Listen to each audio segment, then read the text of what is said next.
So basically in zoology it was discovered that the female spider reproduces from the male spider, and then she kills him and throws him outside the home. And then when the kids grow, they also kill the mom spider and they throw her outside the home.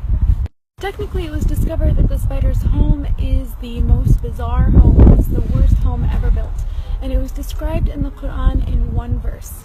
In Surah Al-Ankabut verse 41 it says, "And those who take allies other than Allah is like that of a spider who takes a home.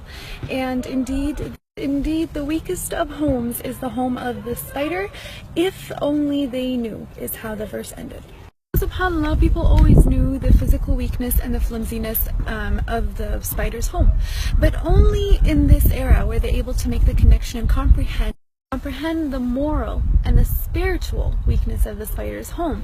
Hence why at the end of that verse it says, "If only they knew." Still, Allah subhanahu wa ta'ala had named an entire chapter, an entire surah after this creature. He spoke about the actual spider in one verse. The rest of the surah was about fitan, sins and temptations.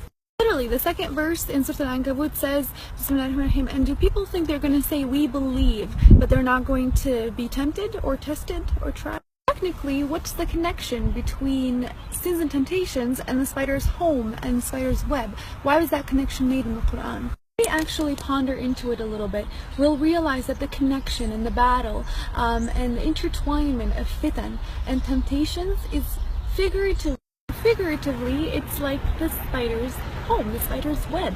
Temptations are everywhere. There's a lot of them, and sometimes they're very intertwined and connected, where sometimes it becomes very difficult for the fitan or temptations to be individually distinguished.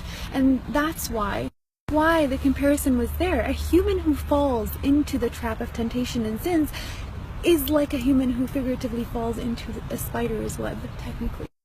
Here's the thing. If we decide to leave that trap through seeking our Lord with His power and our will, that trap becomes very weak. Just like the spider's web, it gets demolished with the touch of a finger. SubhanAllah, I just thought that connection in the Quran was very fascinating, very interesting. May Allah protect us from any fitan and temptations there.